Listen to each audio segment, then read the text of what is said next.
are back at Rancho Cotati High School Stadium in Ramsey Park, California for the second of two WCLL championship lacrosse games to determine who's going to face the University of California Golden Bears men's lacrosse team in the final tomorrow. This contest is going to match wits against head coach Bobby DeBreo of the Cal Poly Mustangs against the head coach Greg Menges of the Santa Clara Broncos. I am Dave Almy, and I am joined, as always, by my partner in crime, Mike Lantier. Mike, how you doing? Doing well, Dave. Enjoyed that first game, but this is really going to be the contest I think the fans are looking for. This is going to be a hard-fought battle to face the best team in the land, but we're looking forward to this Mustang-Bronco matchup. Yeah, suffice it to say the first game got out of hand very quickly, so I think you and I would both anticipate and hope for a game that's going to be more tightly contested between these two teams who have met before this season. Oh, they have. This is the staple here in the WCLL. You've got, I believe, President Aaron Myers mentioned earlier in the first game when we interviewed him. You know, you've got 5 teams that are really pretty much powerhouses, not only in the WCLL but in national ranks. Cal being the top of all. But this is going to be a good one, and I think they're getting ready for our national anthem. So we're gonna take a quick break.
When you look at him, he's a big man, and you don't expect that he can get up those high notes, but he can climb the scale like no one else.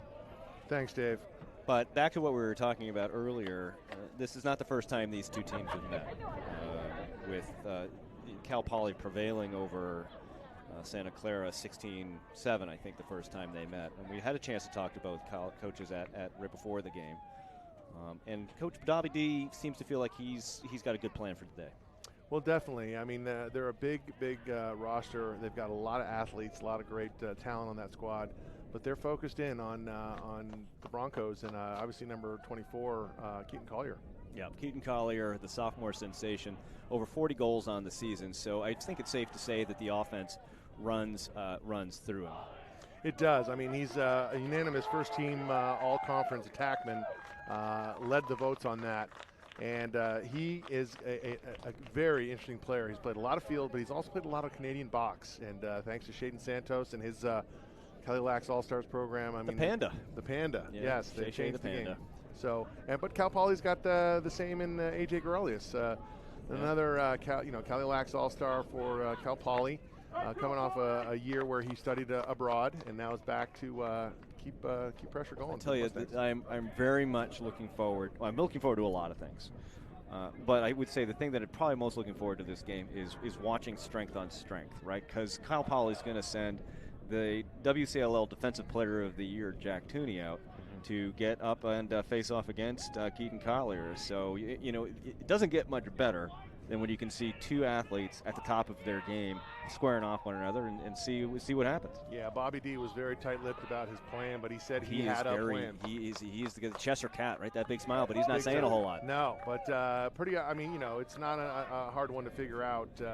Defensive Player of the Year, long pull out of St. Ignatius, trying to shut down the Archbishop Mitty midfielder and Collier. These guys played against each other in high school, so they're not unknown to each other. And of course, they've met earlier this year, so it's going to be a good one, strength on strength. And like everything, it starts at the face-off dot, and that's another thing that Cal Poly has going for them. The #1 face-off guy in the league, Ryan Brown, and he is a beast at the dot. And if we're going to get anything done, if you're Santa Clara, you got to find a way to neutralize it. I know Coach Mangus was excited that he's got his #5 back, Tim Moylik back, who is his Fogo specialist. He wasn't around the first time they played. No.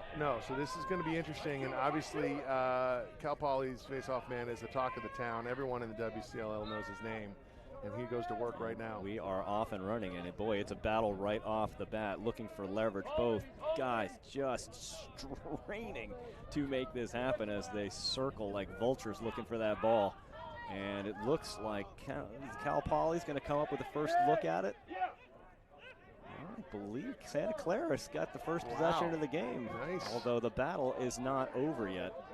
We've already got a flag down on the ground. And we are going Santa Clara's direction. So, boy, good things if you're a Santa Clara fan, getting that first possession of the game. Although in the last game we did see Sonoma start with possession first and even get the first goal of the game. And I think we all know how that turned out. Yes, it did. It was.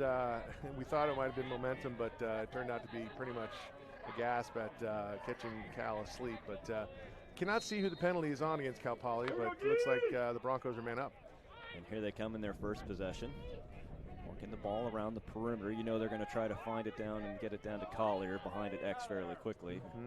But right now, they seem content to. Oh, no. A miscommunication. That ball's going to go Cal Poly. As Keaton Collier was cutting up towards the net, the shot was let out. Yeah, and that's just, you got to read people's body language and know when a man's about to shoot. We got to have backup there. So here comes Cal Poly on the clear. Number 20, Hayden Thayer, crosses midfield, and he's got a lane to the net. And fans are excited already, even with only about a minute to go over in the first quarter here. There was some flexing going on in the front row there that actually I've leaned back in my chair a bit. Got a little scary here, But that is Rancho Cotati for you, isn't it? We've seen some battles here, yes. Some battles here indeed.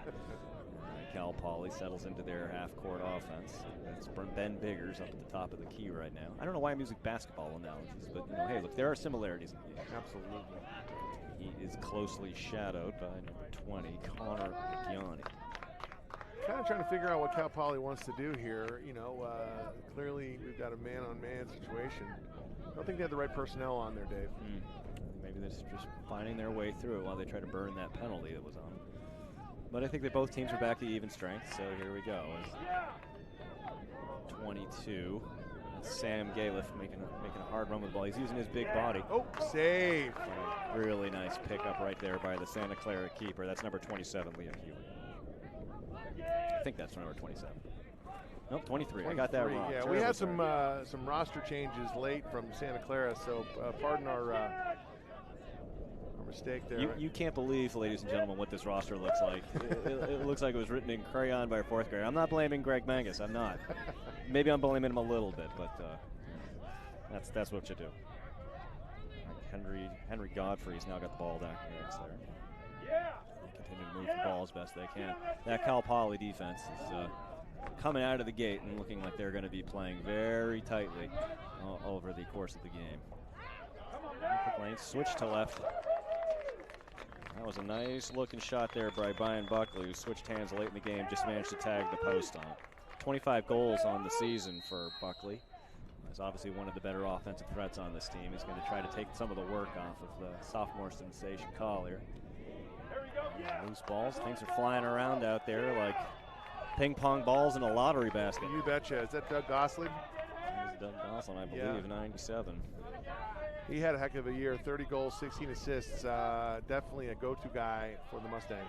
All right, so things have been a little bit wild here to start. The early game jitters as both offenses try to find their find their pace here.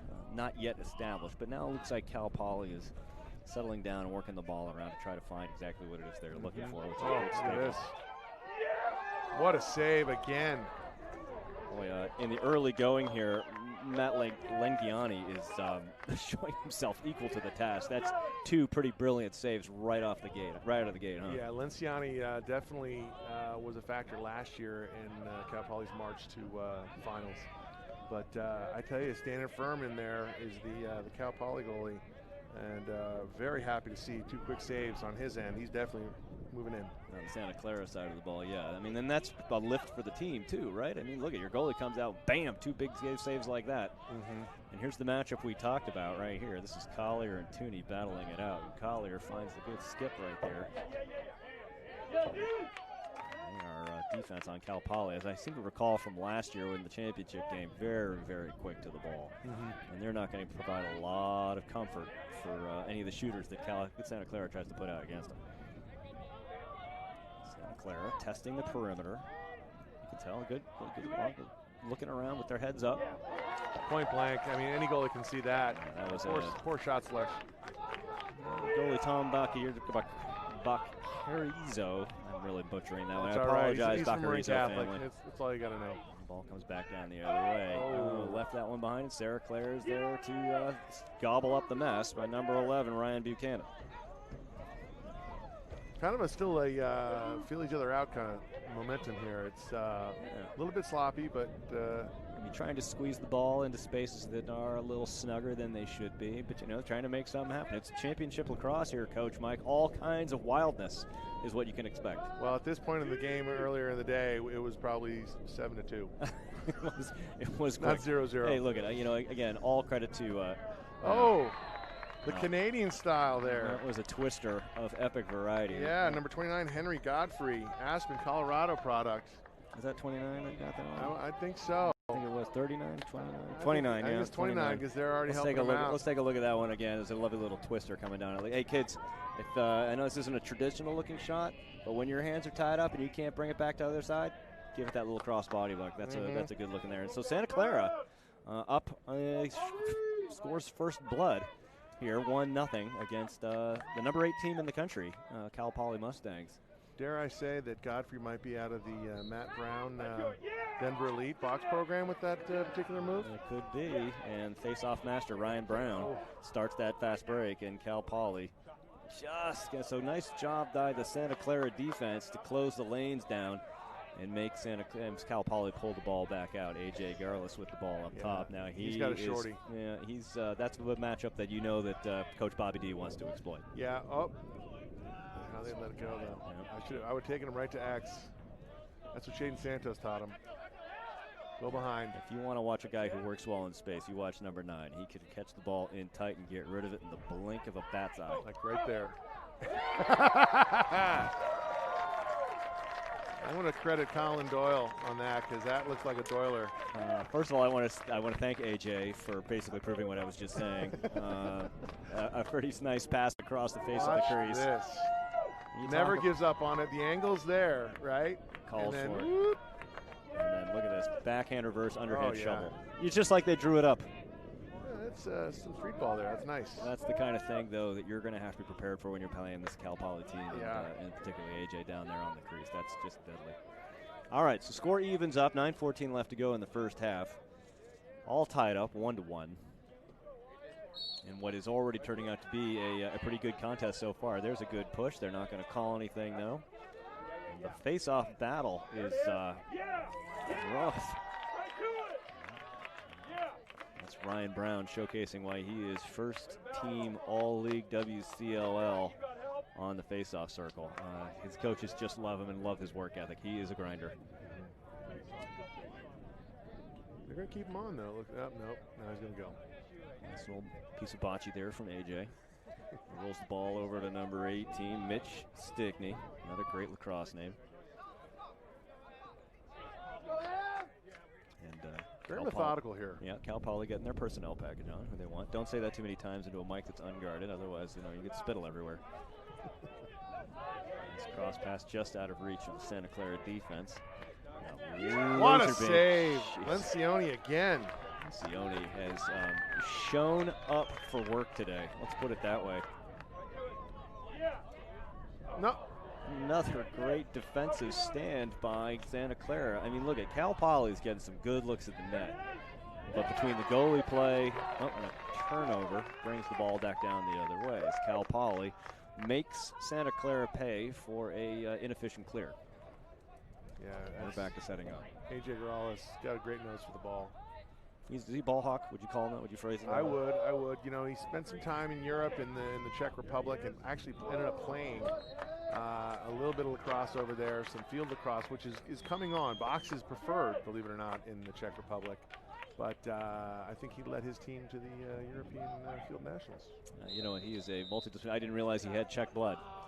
So clearly the passport checking going on in that tournament is a little weak. So, yeah. Well done, AJ. It's in his big toe. So. A very Czech big toe. And the ball is back on the turf, and it looks like Santa Clara is going to have an opportunity to get the possession back from Cal Poly, but this is by no means a fait accompli, and that is a tough turnover right there, unfortunately. That's number 3, I thought. No, can't tell. Sorry, ladies and gentlemen, couldn't tell. Those numbers are small from up here. Yeah, definitely number 4, Liam Villano was involved in that. Oh, just got turned around. AJ Garales lets one fly just wide of the cage.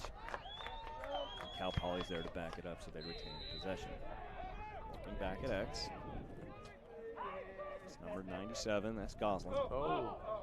Another pass just across the front of the crease. And here we go, some pretty good contact going in. And it's going to be off of Santa Clara, so ball stays Cal Poly. 22 Galef with the ball. That moves it quickly up, back up the top, up to the Garles. And over to number 19, Biggers. Because you know what they say, the Biggers they are. Oh, that's a good one, Dave. Thank you. Except it's not Biggers, it's number 18, it's Stickney. Sorry. You know, I had all these good ones, and then I just have to turn them over like that. Goslin working behind. What a save. Lencioni nice. Coming up humongous right now. It's 5 on the day so far. And that's a pretty darn nice shot right there by Evan Hunter off the rebound. I did not see the assist there. Did that come off the post, though, to Hunter? I think so. Let's take a look. Let's take a look over the replay. A good shot. A heck of a save. No, you're right. That came from Goslin from behind. That's an assist from Goslin. So nicely played by Cal Poly. Actually had nothing to do with the net. That's another one of those flashbacks we were talking about. It's a long day, Dave. It's fine. All right, so here we go. 6:17 left in the first quarter. The action is starting to pick up a little bit as the teams have found the back of the net. Cal Poly twice, Santa Clara once. Back to the faceoff dot. We've seen some pretty epic battles so far, haven't we, Coach Mike, at the faceoff dot? Absolutely. Very fast hands, but that was a little too fast against the faster than most. The all-leaguer. For a minute there, I thought he might have left to Malik frozen there at the. Wait a second. Okay. Well, shot on goal, not bad. Not sure that was the one they wanted. A little off balance, particularly with Cal Poly with an explosive offense like this one. You want to make sure you're making the most of your opportunities. And another great set. Oh, I think it did not go in. Wow. The referee was right there to see it, and I know it's going to be hard for the fans to believe he actually had a much better angle than they did. Because the Cal Poly fans, unless they have an angle I'm not familiar with. That was pretty close. Ryan Buchanan, was it on the line? Do we need to see that one again? Very close. The replay officials are going on up here in the WCLL officials booth. Sponsored by Warrior, no less. Oh, the old Rusty Gate. That was Connor Lencioni. Not able to shut the door. The Lencioni family well represented here at Santa Clara. I sense a long lineage there. Both coming out of De La Salle. They had Broncos forever. Yeah, but now with the addition of Mike Blocko on that staff, they've had a very disappointing season. So. Oh dear, Mike Blocko. About to get married. Can you believe it? Unbelievable. Scary on so many levels. I can't even begin to talk about it. All right, so here we go. We got 18 Stickney back with the ball. He moves back up top. Garles pulling it back out again. Back over. That is Biggers. Sorry. The 18 and the 19 look really close, folks. So I'm doing my best, but counting has never been a strong suit. Well, I think Coach Magnus right now is probably very happy with the 2-1 situation. But dare I say, Lencioni again. Lencioni is having the game, at least certainly the quarter of his life. Nicely played. That could be trouble. Uh-oh. It's going to get chippy. The fans are sort of leading the way, and Collier gets a good whack off right, excuse me, right before the whistle goes down. We're all guilty of it, Dave. All right, so we're going to take one more look at the goal and see if what it looks like. How close did that come? Got his feet down on it, and as soon as he moved, That's a tough one. That's a tough one. Well, no, but if we play that replay a couple more times, the Cal Poly fans might not let that ref leave the building. So a potentially favorable call keeps the lead to just 1. That was dang close. Yeah. So, and there he is, Keaton Collier. Keaton Collier. Off the A.J. Gorales penalty, and we've got a tie ball game. He snuck in very, very I mean, this is box. This is what you learn in box when you play box. It's hard to imagine a kid that big sneaking up on anybody, but that's just what happened there. It came around from X and made the Cal Poly defense pay the price. This is what he used to do with his big brother. He'd sneak in. Justin would try to deliver the heat, and nothing. Nothing. Not a whole lot of space there to work with, and yet Collier, who's of course used to shooting on that 4x4 net, finds it just big enough of a crease to let that one in. Son of Chris, out of the Syracuse area. That's where the lacrosse roots began for the Colliers. Collier family, well known in Bay Area lacrosse circles. Having coached with Chris previously. One of the best coaching. Best looking coaching. Oh God, he's a good looking man. Absolutely. Yeah, I'm not ashamed to say it. No. Ground ball here. Hunter Evan. Check that. Sorry. It's another face-off win for the Broncos, isn't it? Oh boy, their situational awareness was not stupendous there. I got when you're dancing around that midfield line and that long Shea Danforth. That ball is free. The Acalanes product. Sudden, Cal Poly's threatening the slow break over now, and Cal Poly settles into half field. I remember when I first got out here, and I was coaching youth lacrosse, and somebody was playing for La Marinda, and I had the temerity to ask one of the parents where La Marinda was. For those of you not in the know, La Marinda is a acute affectation of 3 cities put together: Lafayette, Moraga, and Orinda, and it becomes La Marinda. And I did not know that, and when something that's very common in my life, made a complete fool of myself. So, well, I wouldn't say that, Dave. I mean, there were some snickering, but no. I'm used to having people snicker about me, Coach Mike. It's part of my world. It's where I live. Give a little slice of life there. Nice pass back. Little box, couldn't get it. Believe me, you're watching a Cal Poly team right now that is moving off ball very well. Lencioni's seen the ball very well. Goodness, how many saves is that for Lencioni so far? That is going to be 8 of 10 shots.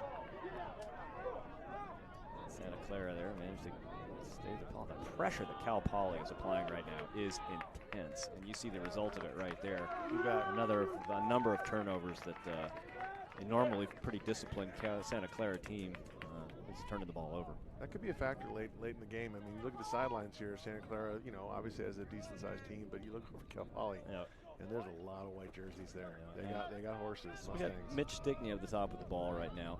The urge to call him Stitch McNey is almost more than I can stand. Do you think I'm the first person to do that?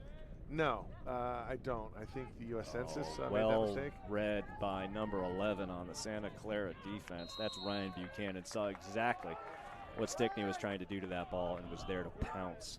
So Chase Lavaggio here. Can we get it started for the Lencioni? Boy, he is having a heck of a quarter of lacrosse right now. And if he can continue that kind of play through the course of the game, it's going to be a very interesting contest. And a nice clear by the goalie, who continues a just fantastic quarter of play. Well done. And Santa Clara is back on offense with 1:16 left to go. Plenty of time. They're under the shot clock. So, right? No, what is it? Is that right? No. What's the shot clock again? Is it 60 seconds? I want to say it's 80. 80. So, ladies and gentlemen, I know you want your announcers to at least have a sense of what the rules are, but that's not always the case. Ball back down to X. That's going out to that's Carson Lombardi. We had a Lombardo, and now we got a Lombardi. And look at that. 17. Carson Lombardi, sophomore attackman at Bellevue High School, finds the top shelf. I'm going to go unassisted there. Can you back me up there? Well, we can take a look at it. It's almost like I'm doing my bingo card here. It's fun. I got a good look at him, and no, I'm gonna go unassisted on that, Coach Mike. All right, I love it. Yep. Good individual effort. All tied up here, 3-2. Santa Clara. The fans are getting what they paid for. All tied up at 3-2. I'm not sure that works that way. In Canada it does, but we're not there, Dave. Well, that's another thing Coach Hayden taught us. Socialist math.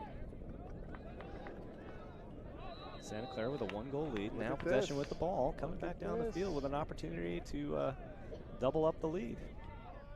But they've only got 43 seconds to work with. And the ball is flying around out there. Whoa. Stymied. Bodies are starting to hit the deck. We may have a injured player on the ground. That's the Fogo there. Tim Malyuk. That is unfortunately not what Coach Greg Menges wants to see right now. His face-off sophomore specialist has been playing really well to this point, and I think stymieing the number 1 face-off guy in the league, Ryan Brown. And you hate to see him walk off under those circumstances. He'll be back, though. It looks like he's okay, just maybe a little shaken up. But the ball looks like the possession is going to stay Santa Clara. You know, they've got 34 seconds left to go, and I think I don't have to be a soothsayer to think that it's going to try to end up in the stick of one Keaton Collier before the half. Yeah, this is. Although Brian Buckley has also been showing himself to be getting free and some good shots on the net too. So let's see what they set up. Ball goes quickly to X. Collier moves to clear out some space. Over to Danforth. Danforth, who's a veritable Swiss Army knife of a player. He's played goalie. He's played attack. Well. Look at that. The traditional bounce shot. My father would be so proud. That is number 39. That is Alex Pappas. Yeah, the Amateur Valley product. Unassisted. That is a long shot out. Big bounce shot. And, you know, this Cal Poly keeper just couldn't. I think most times you expect a goalie to catch that, to get that ball. But you know what he did? He did put a good bounce on it. And, you know, all of a sudden there's a little bit of momentum for Santa Clara here. Up 4-2, 15 seconds left to go in the first quarter. You know, giving it to the number 8 team in the nation. Yeah, I think this is going to be a quick huddle there for Bobby D. He's going to want to bring these guys in and readjust them. Wait a second. That is that's a heck of body control right there by Ryan. He's only got a few seconds here to get off a shot. The Fogo. The rum. And what a save, Lencioni. My goodness. Hey, look, that's one of the best quarters of goalie play I've seen. If they don't mob this guy when he gets to the sidelines, Coach Mike, there's something wrong in the world and they should all be punished. And get my invective. I will tell you this. Unofficial here is 11 shots with 9 saves. I mean, look, if you're going to play championship lacrosse at this level and you're going to advance successfully against a top flight team like Cal Poly, you need to have great play from your goaltender, right? I mean, you need great play from everybody, right? Oh, absolutely. But your goaltender is a key, right? Because it's an emotional lift, it's a momentum lift. You get so much out of it. Well, this is shaping up to be a real good one here, and we were hoping so. The first game a little lopsided. Cal downing Sonoma State, yeah. Ooh, but no, I think this is going to be anybody's game right now. I mean, I think you can feel that Santa Clara feels like they belong here and should be moving on. They had a big win against UNR in the first round, which was a surprise. That UNR program had a couple hiccups with Coach Tetro's injury and subsequent resignation. We wish him the best. We do. But yeah, the Broncos, they're not afraid. They're not afraid of the juggernaut. You know, it's interesting. Having watched the first quarter of action, I would say that the smoother team, the more polished team, looks like Cal Poly, but the score certainly suggests that Santa Clara's got their own bit of smooth going on here right now. You're making me a little bit thirsty with the smoothie talk, but yeah. Anyhow, well, sticks checked out with the crack crew of officials here. We have a clutch of zebras on the field right now. God, they are majestic. But yeah, I think Menga says, keep doing what you're doing, guys. I really haven't seen Cal Poly push them around a little bit, defensively. So the Mustangs are have got to do more of that in order to stop this now 4-2 run.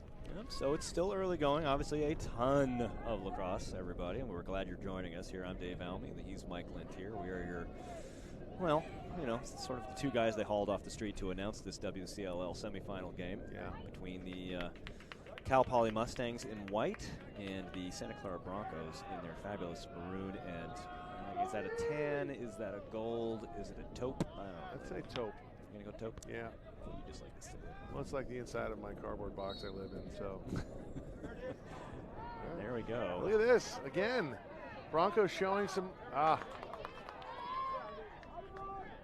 So that's a face-off win for Cal Poly, but it's clear that the Santa Clara Bronco face-off guy, Tim Malig, who they were so excited to have back and has been doing a great job thus far, he is clearly not feeling well. No, he's coming off the field there and hasn't returned to the sideline yet. You can tell he's got something bothering him. Something in the leg, some sort of cramp, fistula. I don't really know what that is. Just I think it's a medical thing. So anyway, Cal Poly is on offense now. Got the ball back at X with the dangerous Doug Goslin behind. Now he switches it off over to number 32. That's Trey Chambers. Is that Trey? You gotta love a short stick on short stick. That's Caleb. I apologize. Yep. That's 22, not a 32. Bats away the offensive stick to him. Got the quick double, and everybody resets. And Santa Clara is bugging around on defense right now and paid the price. Number 3, nice ball. This is okay. This is number 3, so this is our first attempt at this. I'm going to try to get this right, and I hope the family takes it. That is Dominic Trigesser. Trigesser, yes. Trigesser. Yes. Trigesser. Nice feed coming here from behind. Trigesser times his cut perfectly. There he is. Boom. Well, you love how quickly he got that ball out of his stick, too. Mm-hmm. All right, so back to the face-off dot, and in playoff lacrosse, you got to be a warrior. And Tim Malig right now is showing himself to be just that. He gets out there. He's clearly not 100%. He knows how much his team needs him, and he's going to go back and do battle. Well, Ryan Brown. Yeah, he's comes up with it. Look at the kid. The kid can play. He's the number 1 face-off guy in the league. So no humbleness about losing out to that guy, but you just wish that your face-off guy was 100%. Clearly, Mulwig's not right now. Right. Let's see what the Mustangs do here to even this up. So 4-3. That's what they're clearly looking to do. Getting their personnel in. Stickney. He's always dangerous with the ball. Crafty senior midfielder from Washington State. Unfortunately, that gets Crafty right out of bounds. Yeah, this Mustang team looks a little out of sorts right now. It's kind of surprising. They have been the steady eddies in the WCLL for God knows a decade, and this one just looks like they're like, eh. You're not impressed with what you've seen so far? That's not I'm impressed. I'm kind of confused. We got a quick double here. As the Cal Poly ride is just ferocious. And get that turnover. It's Sugo there, yeah? No. Is that Sugo? No, it's not Sugo. That's Sean Twardy. Oh, the San Marcos product. I like the O. Like, oh. Like, how did you not know that, right? Collier. Oh, and this is dangerous right now for Cal Poly. You do not want to see this in the open field. 29 from 24. I think that is a combination that we have seen a lot. That was Keaton Collier giving the great feed to Henry Godfrey, who had 1, 2, 3 looks at the net, and then finally emptied out on the shot that he wanted. Yeah, pushes the Santa Clara lead back to 2. I will say this about Collier: he has very good speed. Well, 2 looks at it. He can move. He's a big guy, but he can move when he wants to. It's a gazelle in the open savannah right there. I mean, it's beautiful to watch.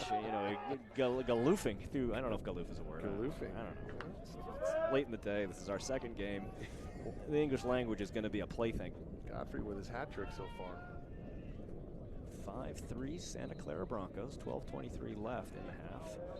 bodies are falling. That looked like a little bit of a hold, and the ball is going to Cal Poly. They're going to see what they can do to solve what has been kind of a opportunistic Santa Clara defense right now. Goalie play has been exceptional. They have been getting their sticks in the lanes. So doing a couple things to frustrate what is usually a very rhythmic Cal Poly offense. Yeah, I'm a bit surprised because just based on the Fogo situation where Cal Poly has commanded the ball, Santa Clara's found ways to find the ball in the back of the net, and that is something that Menges is smiling about from using my Bushnell sponsored binocs here. Kai Moy, he's definitely working around. Look at this. He still thinks he has the ball, and he doesn't. Cal Poly ride is just ferocious. Looks like we've got a push, though, so we're going to be taking it back to Santa Clara. Boy, I do love the tenacity that they do ride with. That's always so much fun to see. Yeah. I love the fact that Greg Menges has not put down his clipboard once. Outstanding work by the head coach. There's comfort. I mean, some people have teddy bears. Some people have blankets. Coach Menges sleeps with a clipboard, which, everybody's got their own thing. Unfortunately, a somewhat sloppy clear by the Santa Clara Broncos results in a turnover. Cal Poly hopes to take advantage of that. Down by 2. Which, as we know, is the worst lead in sports, is a 2-goal lead. That's true, Dave. I learned that last year with you. Full of bone mows, Coach Mike.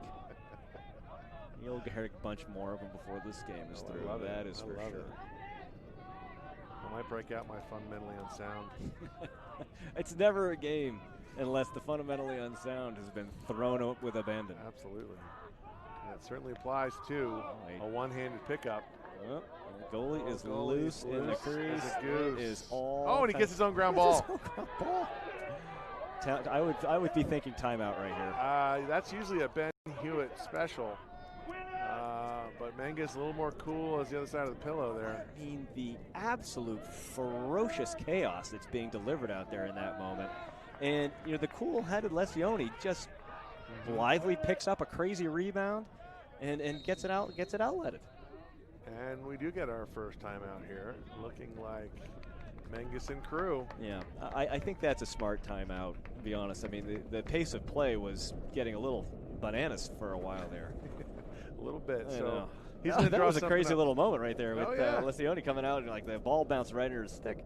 Good things usually don't happen when a goalie comes out and there are many pulls around. But how impressed are you with him so far in this first half?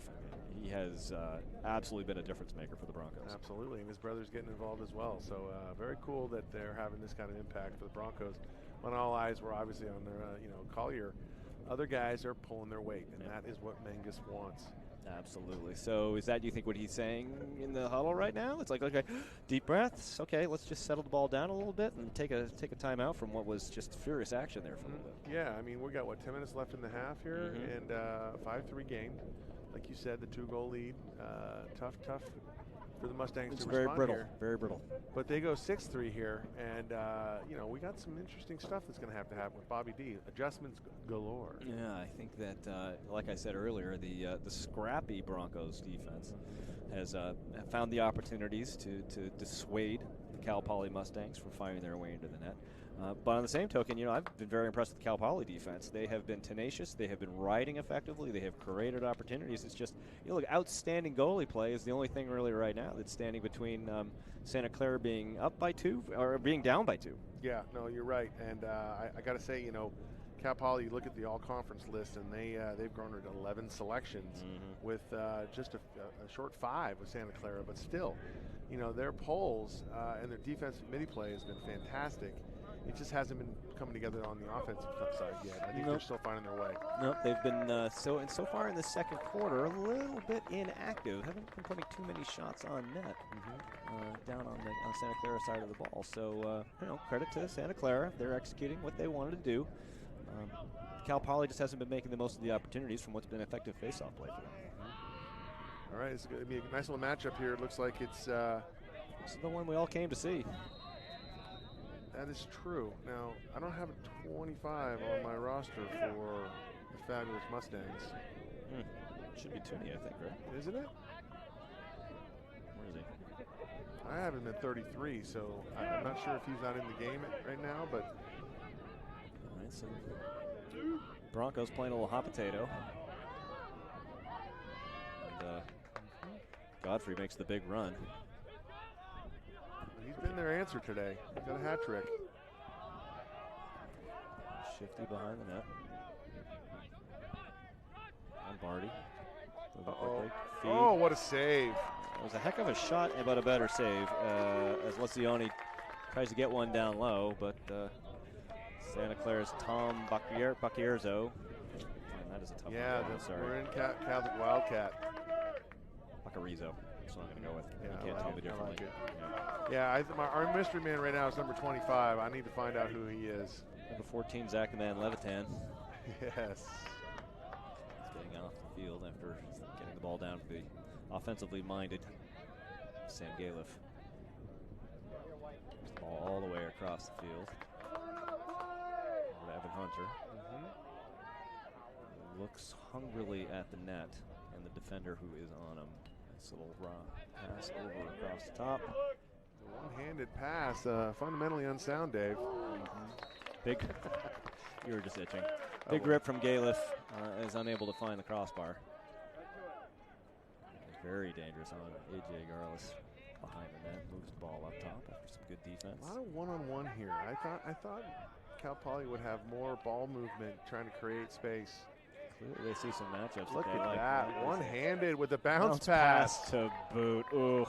Dirty. Ugh. Ryan Buchanan. That is a top 10 moment. The one-hand stab and then the bounce pass. I think we need to see that again if we could get that on the replay. This is for all you little kids out there. Wait till college to do this kind of stuff.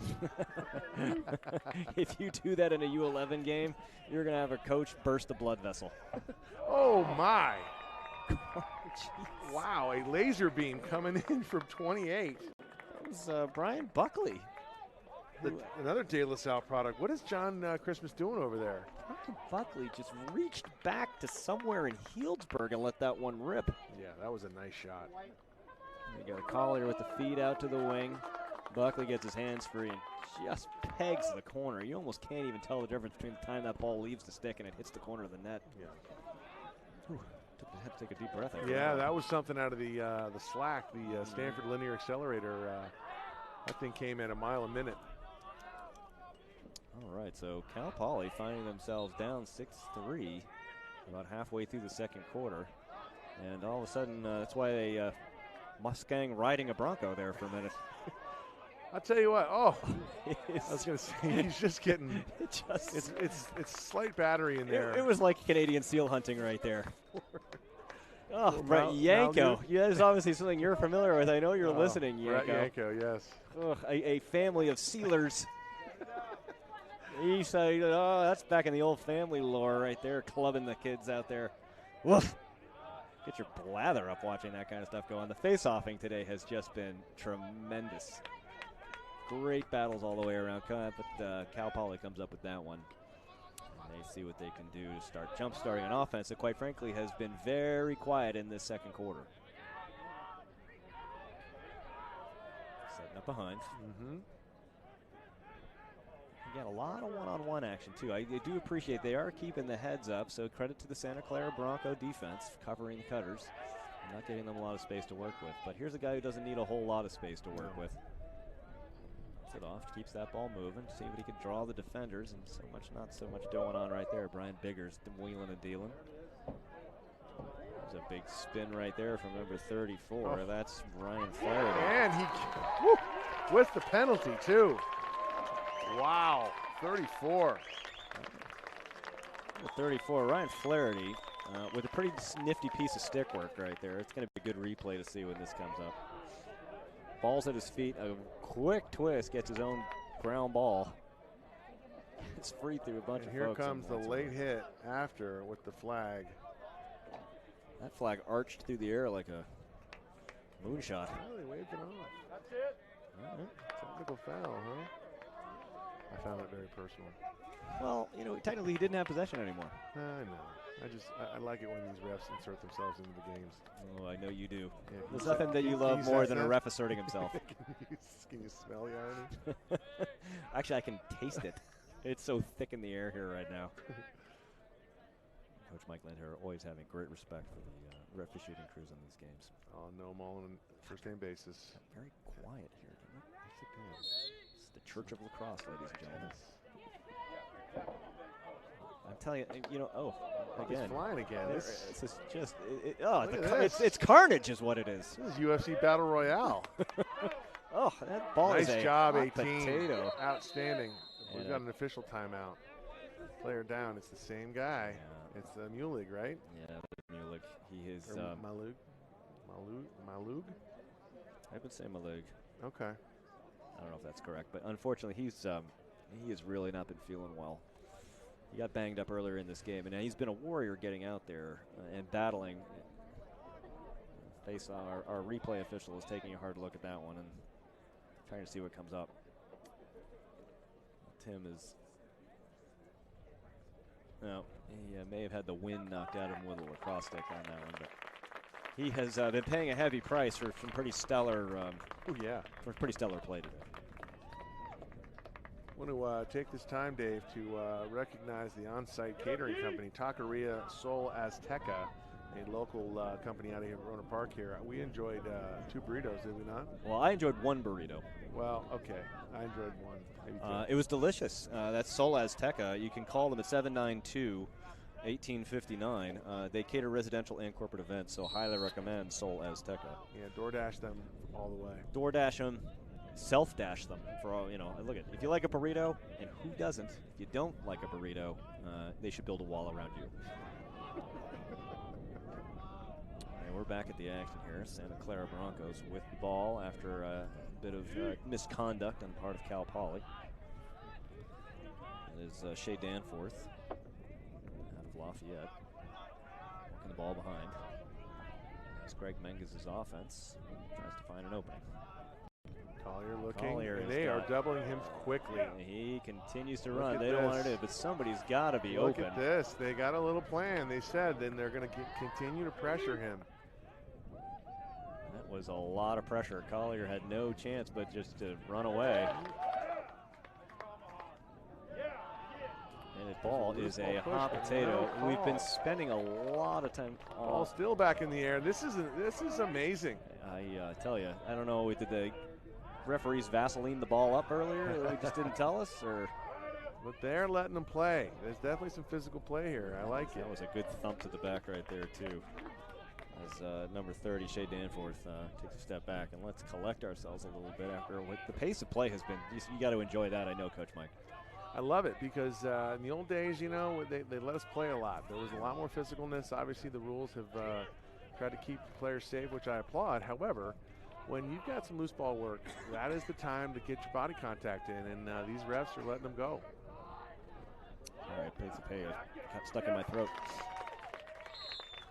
All right, so quick shot there by Buckley. It's backed up by Keaton Collier. Santa Clara retains possession. Up 2 goals, 4 minutes and 30 seconds left in this first half of the cross action. Danforth with a nice shot there. Backed up by Buckley. Nonchalantly picks up an extra. He's waiting for the bus or something to come to him. Decides to put the ball back in play. Very casual player, Buckley. Deceptive speed, I think, is the way most people would try to describe it. Danforth. Look, you can tell there's something about this Rancho field that seems like it's getting a little tough to catch grip on. I'm seeing a lot of folks slipping and sliding. Yeah, it's. I think it's due for a retread. Very lumpy out there. A lot of settling has happened over the years, and that's outside of that. Alex Pappas thought he saw something, but the goalie's best friend, the side of the net, helped out the Cal Poly defense. Cal Poly trying to clear the ball. Whoop, almost got a piece of it. Hey, there we go. Look, I'm telling Keep you, that stick in the air, baby. Santa Clara sticks are doing the job right now. Yeah, they are. Good boy. It's like hard to collect. That was a nice pickup right there by Dominic. Oh, taken right out of the air. Right out of the air. Coming out by Ryan Buchanan. Fierceness right now. Jesuit Regis Jesuit out of Denver, Colorado. Doug Goslin comes up with the ball, and it looks like Cal Poly wants to talk about it. Wow, this is a momentum. I tell you, Mike, it is this. If you like, I mean, look, this is back and forth lacrosse, up and down. Teams not giving an inch, sticks in lanes. You gotta love that kind of stuff. It's exciting lacrosse. It goes back and forth. Well, this is playoffs, baby, and it's going to get better as we go. I mean, a two-game deficit between is. We're on for a good one here. I mean, this is just the first half. We were talking about flea stacks last game with Cal. I think it's fair to say that this game is slightly more competitive than the one we had before, where the #1 team in the country, Cal, showed why they are the #1 team in the country in a fairly easily handling of Sonoma State, where Cal came out had 19-10. Where it's safe to say that score is reflective of what we saw on the field. So a great effort by Sonoma State. Well, Sonoma came back out in the second half and literally played them even, if not slightly better. Yep. Just they ran out of time, and I think they wish they had a fifth quarter there, but it doesn't matter. They're done, and Cal moves on. But this thing's wide open. I mean, both teams are living their lives for one more game. It choked you up a little bit. It did. It did. I can see. Reminds me of my days back in the Stone Age. When we got to play with clubs and monoliths. Darn right. True cat gut. Yeah. Couldn't play unless you could skin a deer. It's run a trout line. We're not doing that here today. Everything is plastic and synthetic, and but boy, the play here is neither of those two things. It is honest and deep. Yes. Is what we've seen, natural and fluid. Beautiful weather and beautiful play. And with just a furiousness about it, right? That you expect from playoff lacrosse. Every ground ball contested to the fullest. Bodies laying on the ground as kids are trying to both the hard cuts and the good checks, and this is exactly what you want to see. Well, I hope that this is the kind of game that a young kid will look at and go, you know what, I'm going to be like that. I'm going to go out and contest every ground ball. I'm going to go out and play my hardest every single time I'm on the field. And that's what's going to get that kid to college to play at this level. And here we go, Cal Poly win the Kai Moy with the stick on the ball. I'm wondering what, well, you know what, I think that it's safe to say that Coach Bobby D gave some thought to what he wanted to say to the kids when they came off, and I'm pretty sure that wasn't it. I want you to go out there, and I want you to throw that ball away wherever you go. And then right back at you. So maybe the pace of play is catching up with these players. I mean, it's just exhausting when you're going full out like that. Well, it's warm, but it's warmer on that field. I mean, that's the the granulate that's made out of the. Stop right there. Was the word granulate? Granulate, yeah, Dave. It's how they process the tires and put into the fields here. And you can see it there. It's coming up, and this is a frumpy field. How about that? Frumpy. Yeah. Granulate frumpy. Ladies and gentlemen, you're getting a full measure. Flash.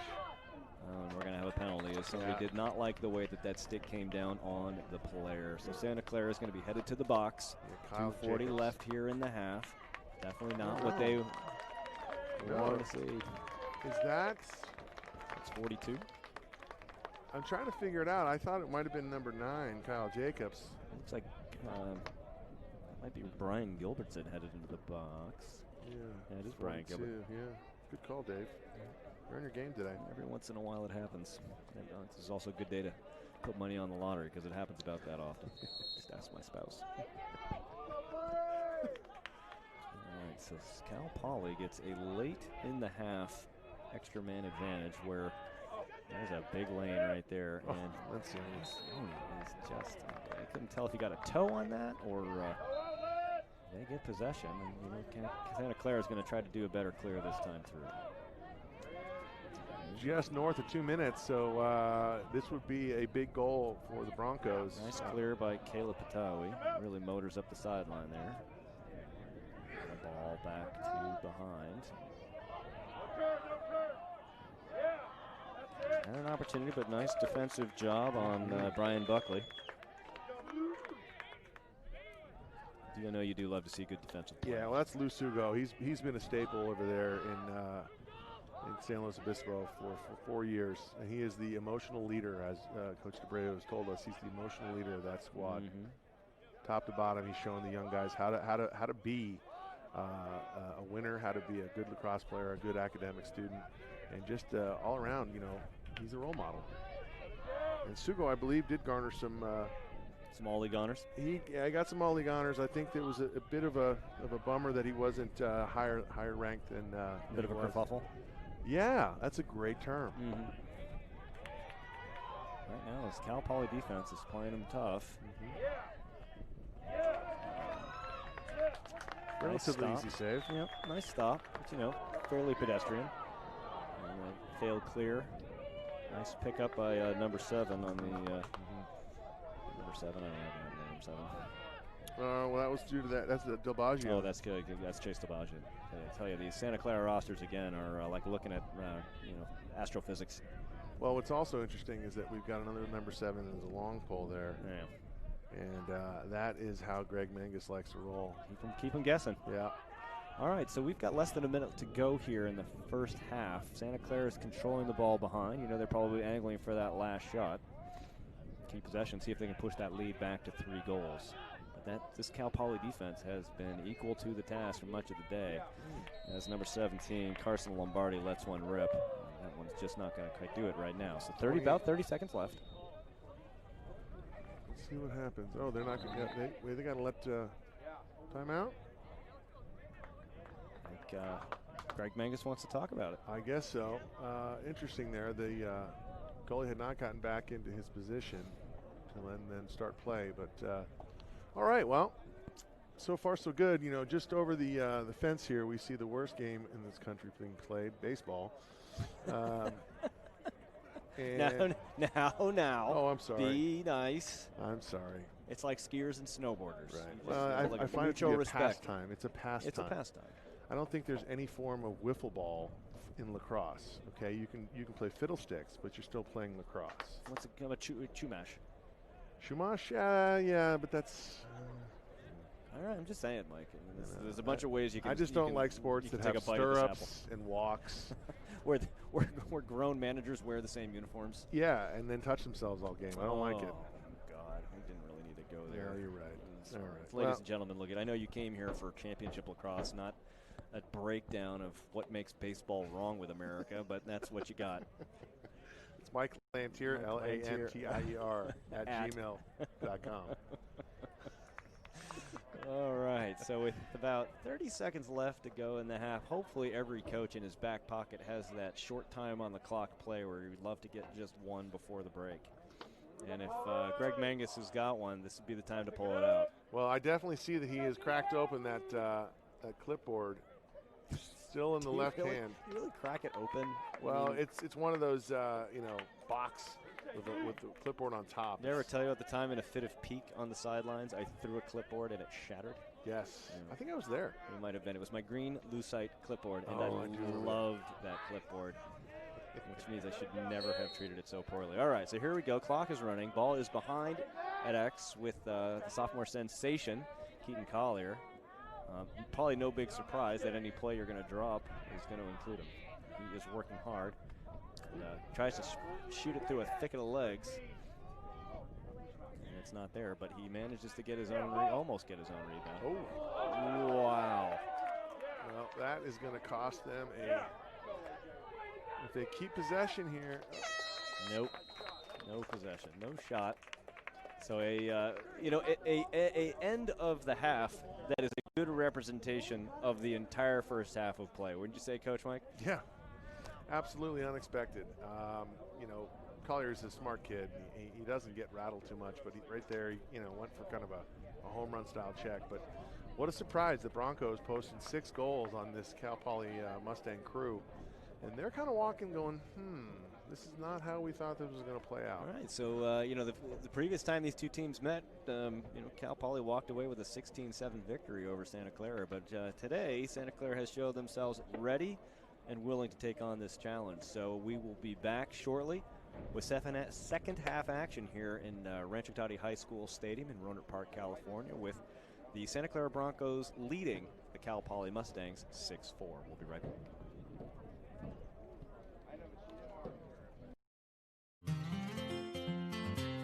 Linus Film presents Top Plays 2018 West Coast Lacrosse. Number 10, Cal, Texas in Memorial Stadium. Cal wins the faceoff and Jake Bistotnik heads for the goal. He rips a big shot and scores. He also launches his body and performs a flip. Cal goes on to win 13-4. Number 9, Stanford hosts Oregon State down on the farm. Stanford senior Joey Murphy comes around from X and delivers some high cheese for a goal. The Oregon State Beavers win big though, 15-5. Number 8, Cal Michigan State, Memorial Stadium, Berkeley. Nick Bowman's face dodge gives him time and space, and he rips a sidearm shot into the back of the net. Michigan State wins the midseason game and goes on to be MCLA national champions. Number 7, Oregon and Stanford meet in the Pac-12 shootout in LA. Senior attack Cade Bailey runs through the entire Stanford defense to begin a comeback. The Ducks take the game 8-7 in the final minutes. Number 6, Cal Dominican, Marin County. Cal's offense is on a roll, and Jackson Durham scores off one leg. Cal wins by a convincing score of 23-7. Number 5, Burnaby, Canada, Simon Fraser, Oregon. John Finnegan hits Bailey in the crease, and he finishes to pull Oregon back to a one-goal deficit at 7-6. But it's Fraser's night as they win 16-9. More from this game later. Number 4, Memorial Stadium, Berkeley. The 54th big game. Dylan Lee gets a pick and scores a 5-hole goal, and Cal wins its 3rd straight big game over the Stanford Cardinal. Number 3, Arizona State, Oregon. Pac-12 shootout, LA. Jake Marthin scores one of his 3 goals for the game, and ASU cruises to a 9-6 win over the Oregon Ducks. Number 2, Simon Fraser, Oregon. Kalen Naher gets one of his 5 goals for the game as the Simon Fraser clan roll past the Oregon Ducks 16-9. Number 1, Cal versus Cal Poly in the WCLL championship game. Freshman Brandon Cook comes around from X and puts Cal up 1-0. The Bears win a tight match 6-4 and punch their ticket to the MCLA championship tournament.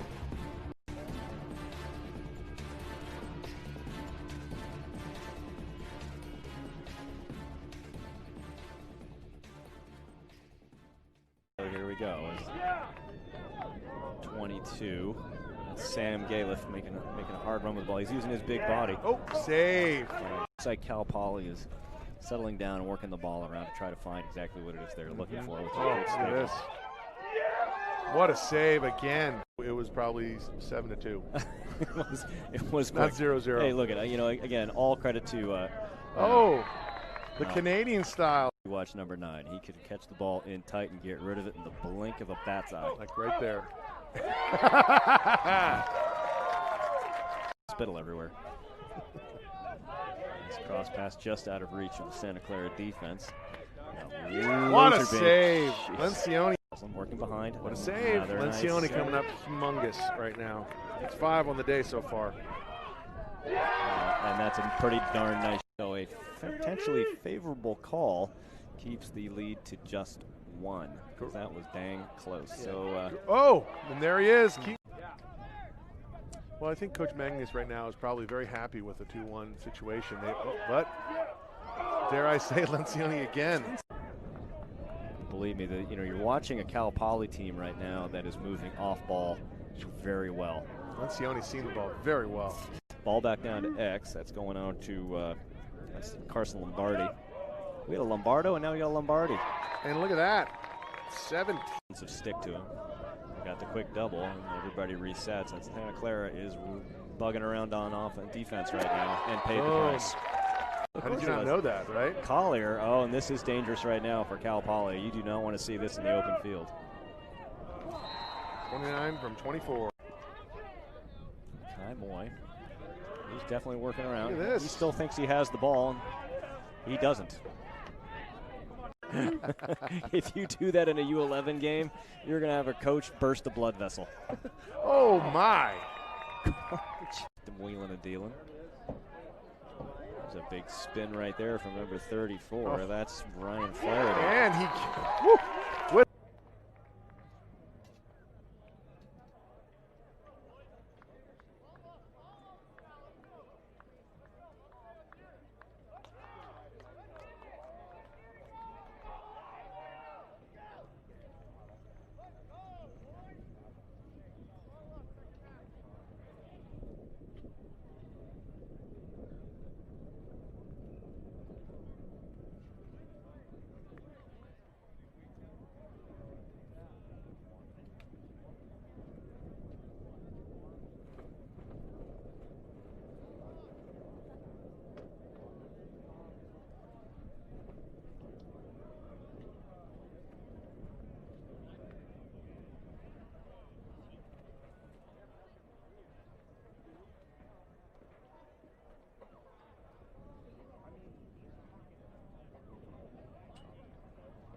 Welcome back to Rancho Cotati High School in Round Park, California, the North Bay. It's a beautiful day, sun shining, a light breeze blowing. In other words, it's a perfect day for lacrosse, and no surprise, the eyes of the lacrosse world are right here, Coach Mike, as we begin the second half of this second of two semifinal games between Cal Poly Mustangs and the Santa Clara Broncos.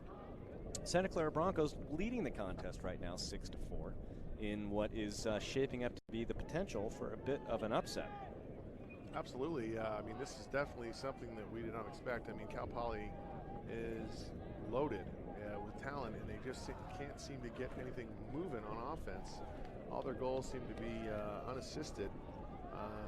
But I would say that the Broncos, whatever plan they put together, they're following it to a T, and they're playing quite well. I don't know if you can plan to have your goaltender have the first half that he had in this game, but let's just say and give credit where credit is due that Connor Lecione, was it Carson or Connor? It is. Which one is it? It's the brother. It's one of the Lecchianis is just having himself a hell of a game. There's Connor. It's Matt Lecchiani. Lencioni. There we go. Oh, darn it. There we go. Anyhow. All right. So, to that point, the Santa Clara goaltender, whose name I am butchering, had himself one hell of a half of lacrosse. Oh, yeah. I've got 10 saves recorded on 14 shots, unofficial, of course. He's been active around the cage. He's been past half field, and that's the kind of thing and that kind of exciting play really can get a team off and running. Well, they're feeding off his energy. Clearly, the defense is. But then Cal Poly's making it easy by just doing these one-on-one plays. They're not really running anything in particular. At least it doesn't look like that to me. But they're winning the face-off challenge. Now they're of course man up here after the simple misthought, I guess, by Keaton Collier. And let's be clear, there's a lot of lacrosse left to play. So starting the ball with offense is exactly how Cal Poly wanted to start this half. And as they settle into their rhythm and hope to get a quick one right off here to let Santa Clara know that this game is far from over. As they work the ball around, the very dangerous Garlis working with Mitch Stickney up at the top, rotating it back up, down low, and then back up. Getting the hands free. There you go. Stickney lets it rip. Well. Good old play. What a I'll take it. Get that defense moving and shifting like that. Get the hands free, and Mitch Stickney makes the Santa Clara Broncos defense pay with a nice rip from right about 15, 20 yards out. Yeah.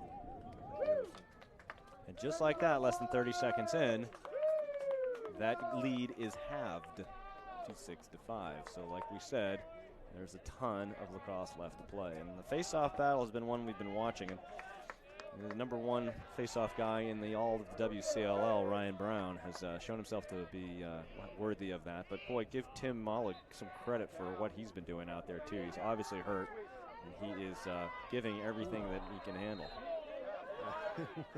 Again, take some body contact there. Take some body contact. Gets the loose ball push and Bronco ball. And Cal Poly fans not happy. Oh boy. This is definitely not what you wanted to see, huh? Well, that's if what you're happens. A Santa Clara fan. No, but that's what happens when you come to Rancho. You take on a different persona. It is. It just must be something in the air here. Bodies are flying. Balls flying. Oh. AJ Garlis comes up with the ball.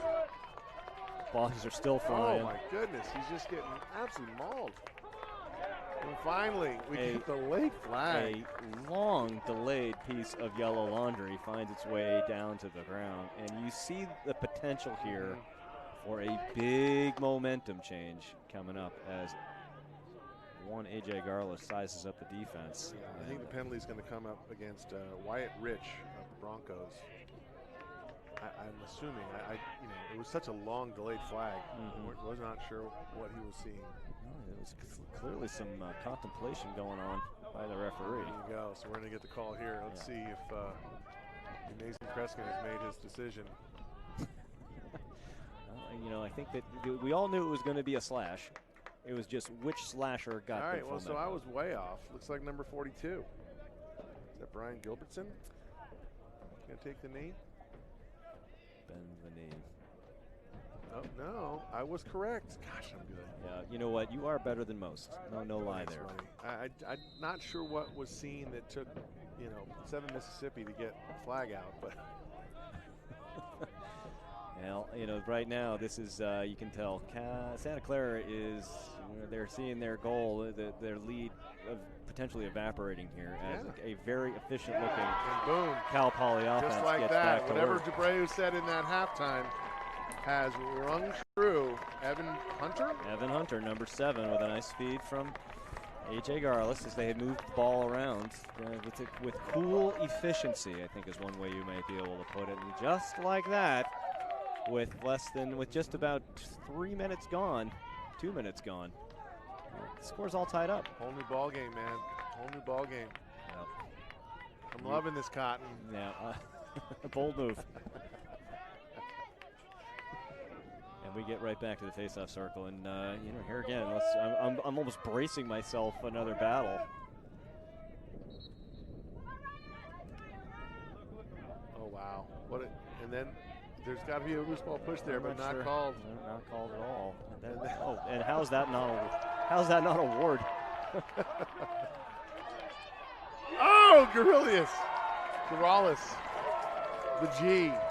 Wow, top shelf. And I mean, he had to bring that from across his body with the right hand shot. Watch this, folks. This is called quick hands.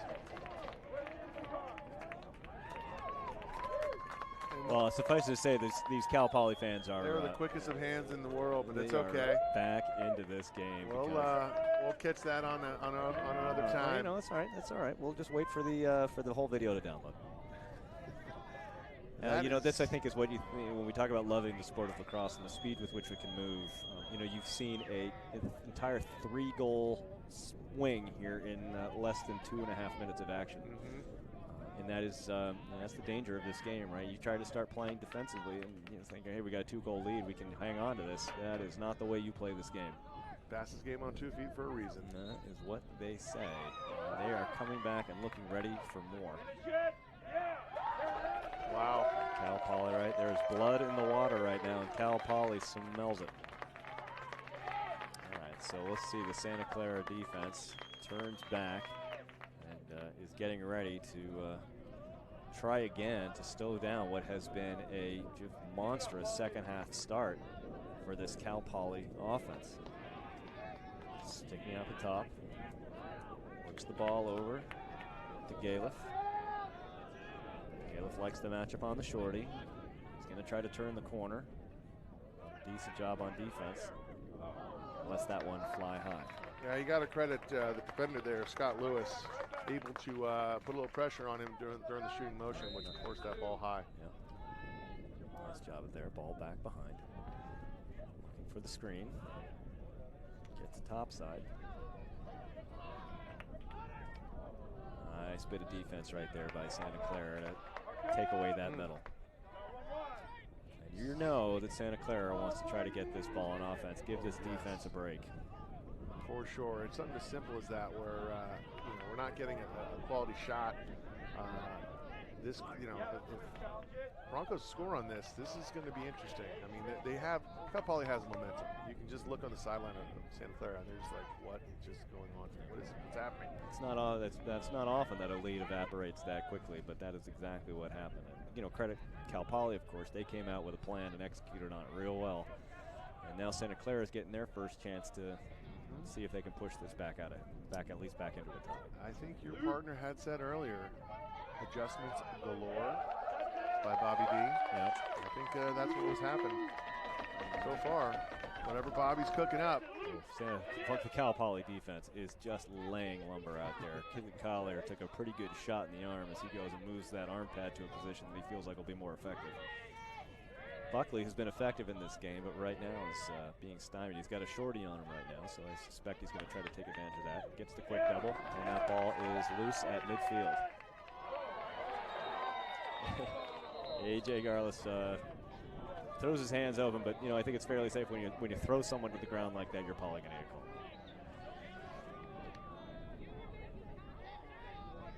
Some debate as to whether the Santa Clara player is positioned effectively. AJ's not sure he likes the way that came out. But number 10, Henry Durbin, is off and running with the ball. I think he should probably pass it. Follows my advice and does just that. Zach the man. Gets it back down to X. But again, that Cal Poly defense is not giving an inch. They are loving pressure right now. Man. All the way outside the box. Barrage of checks here. Buckley, who has been dangerous. But again, nice sliding by that Cal Poly defense. They are not giving an inch. And they're making this Santa Clara team work for every open look. Look at this, the double coming. Asugo. And we have definitely got to give credit to Griff Hallblitzel, number 99, just throwing absolute thunder checks. Here comes Cal Poly blitzing down the field. Lucy flips up in the air. Leone turns. This is trouble. Oh God. Oh, there it is. And yet, you got to expect that. Look, at any time somebody puts a goalie on the ground like that after he gets rid of the ball, it was long gone. It was long gone. So this is just a thicket of sticks right now. Santa Clara is not getting an inch. Yeah, Hallblitzel had a nice clean pick there. You just like saying Hallblitzel. I do. And I love where he's from, Bellevue. Herr Hallblitzel. I met a girl from Bellevue when I was back on. I thought this sounded very much like a limerick. I don't know. If you want me to go there, I'll go there. But I once met a girl from Bellevue. Bellevue. Stop there, family show. Okay. All right, so man-up opportunity for Santa Clara. The nice thing for them right here is just to be able to get some space from what had just been a tenacious Cal Poly defense. Watch out for the slippery Keaton Collier. Collier right there just managed to snare that at the very outside. And the Cal Poly defense really closing down the lanes very effectively. I mean, Coach Menges has got to see some production out of this man-up units, and he gets it from Collier. The low bouncer turns the corner, hands can't be seen by the goalie, and kaboom. I tell you, he really is fun to watch. Yeah, well, he's so smooth. It's not like he's even getting under pressure here. Not a lot of flash. Yeah, you'll see that he's going to catch the pressure, and he knows it's coming, so then his hands go low. He hides the stick head between his shoulders. Boop. The goalie really never even saw the ball. All right, so it looks like Coach Menges has thrown a long pole out on the face-off circle. Looks like his number one face-off guy, Tim Mollig, is going to take a seat for a while. He's clearly been injured for a bit there, and we appreciate the effort that he put in, but chance for him to recuperate, hopefully, maybe if he's needed later in the game. All tied up again, 7-7. And, Ryan Brown is saying none of that. Little push with possession. The yellow flag's flying. And, that's another thing that the Fogo does for you. It gets out ahead of you like that, quickly gets possession of the ball. The defenders get anxious. And, forces moves that are not wanting to happen amongst a defensive unit, and they get a quick flag. Yeah. All right, so Cal Poly with the man-up opportunity. Back and forth this game is starting to go. Love it. And I can tell you're kind of frothing at the mouth a little bit here. This has been a Mike Lantier kind of game. Let's see, Cal Poly's man up in the second half has been pretty efficient. I think 2 for 2 on what we've seen. Garlis looks like you got to respect that outside rip, which creates opportunities and feeds right down the middle like you saw. Just unfortunately couldn't pick up on it. Nice quick movement there by the Broncos. Zipping the ball around right now. And if they can kill this would be big. Nicely done, Santa Clara, boy. You like to see the tic-tac-toe. That one got away. That is troubling. Unforced error. The Stevenson product got just a little nervous there. We all been there. Oh, yeah. We've all felt like that ball is a grenade in our stick. I had a Doug Carl thundering down on me once. It's amazing how quickly that ball wants to get out. Not sure I have it. Stick me over to Garlis up top. Both teams even now. AJ calling his own play here. He likes what he sees. He's got the shorty against him. Knowing what I know about him, he's looking to draw and dump. He is a big, strong cat. There's all kinds of mayhem going on in the middle Look at of the that. field. Wow. Nice save right there. And Wow. a heck of a stick right there. By Santa Clara is just blazing down the field. What is it with the number ones today? That is Caleb Patwawi. Great stick. Nice hustle. Brings the ball back down on offense. A lot more fun to call games like this, Dave, than the one earlier. Even though Cal was just amazing. Amazing to watch and fun to watch, but let's just say it lacked some suspense. And Santa Clara still adjusting to the intense pressure being put on by the Cal Poly defense. All the way out, almost to half field.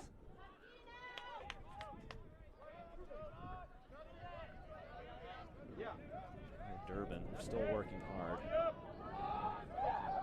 I mean, I would have to say that the way that the Broncos are playing right now, they get a nice methodical long possession here with a goal. That works in their favor, whereas Cal Poly wants to just pull away. You can feel it. Those guys are playing kind of quick step lacrosse. And what a save.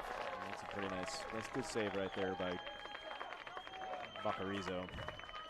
Nice up top. His hands were there. And he just executed what he needed to do. It's the kind of save you expect your goalie to make, but still in this kind of situation with a tie game, it's still pretty big. Yeah. 5:51 left to go here in the third quarter.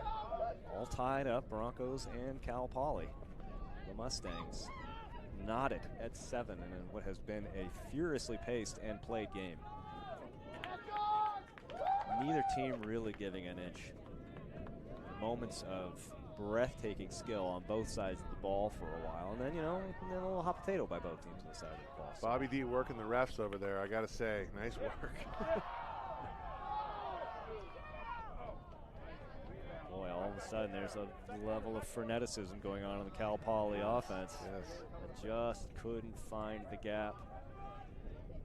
Carlson, I think that's Stickney over there working the two-man game. Oh, Carlos, just look at him, keeping him at bay with that elbow pad. What a save. Another good save by Alcione. Gets the rebound and retreats.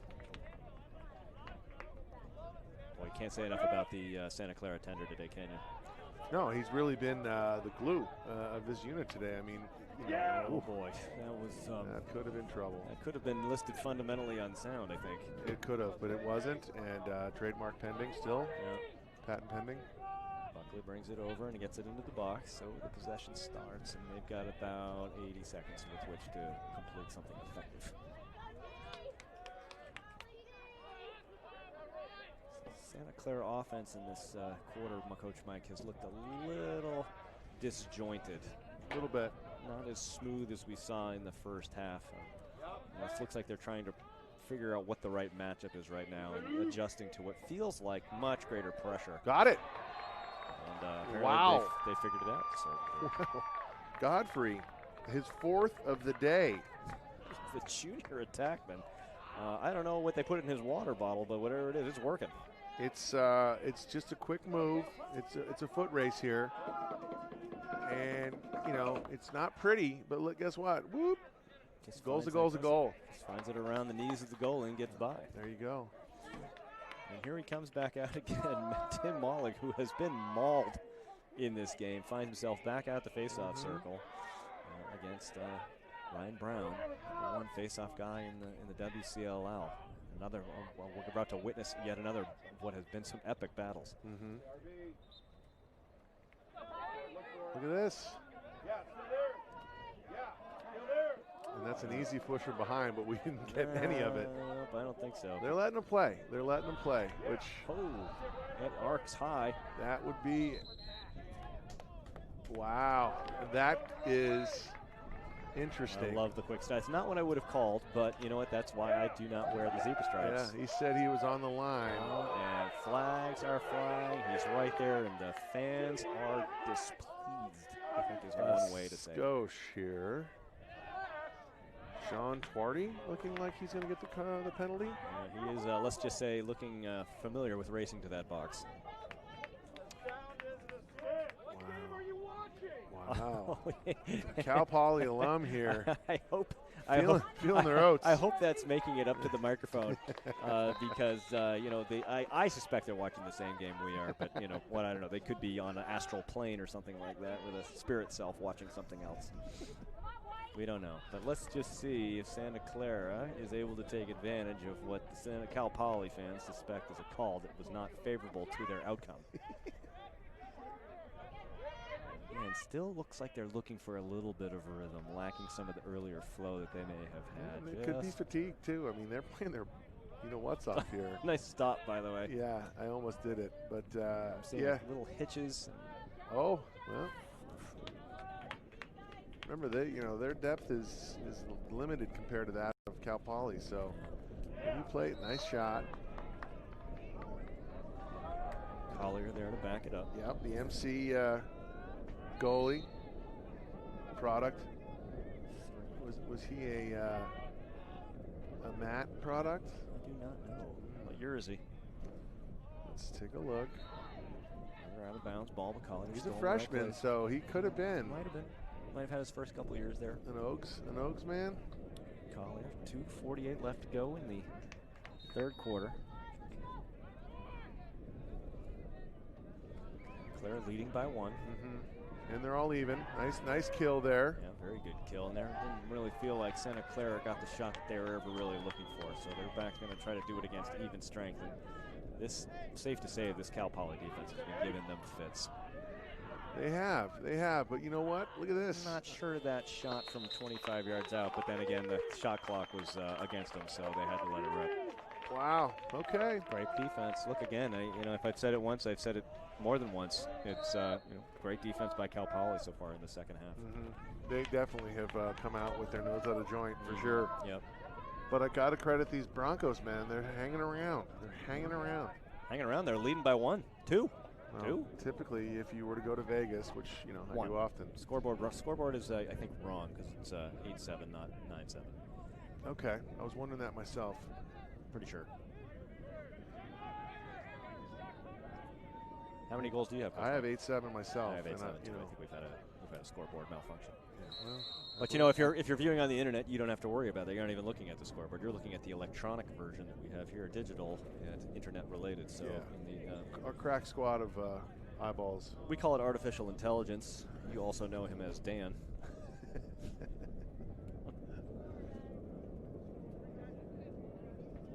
We're having a correction from the booth.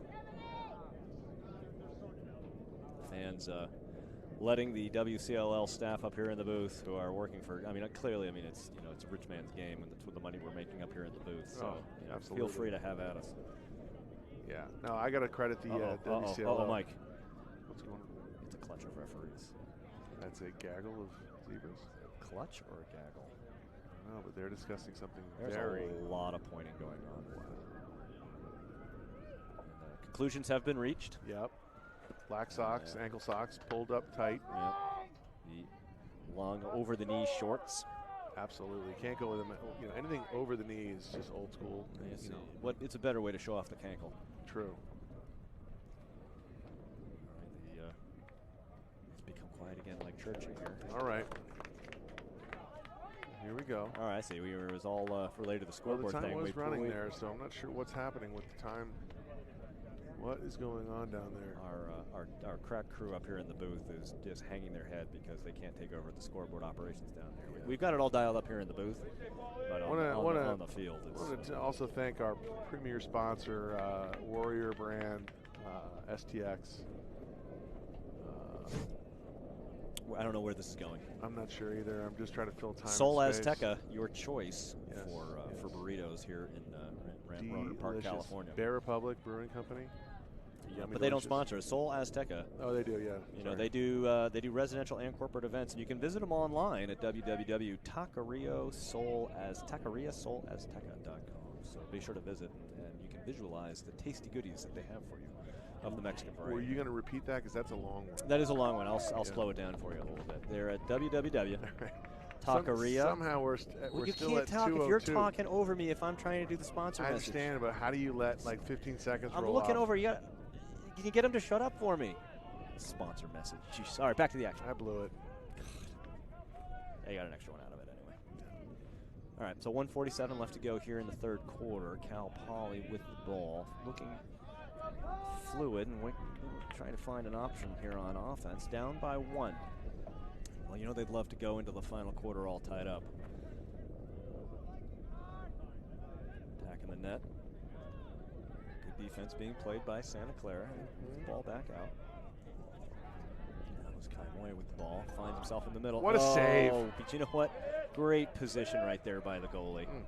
And he is active outside the net. Boy, look at this, man. Boy, that was this is incredible. That was a little dangerous. Well, put yourself in Cal Poly's shoes. They, 16-7. That's a quality win. That's a we got you good, right? Timeout, Mangus. Shot clock error again. This is troubling. Somebody's going to have to talk to these WCLL guys.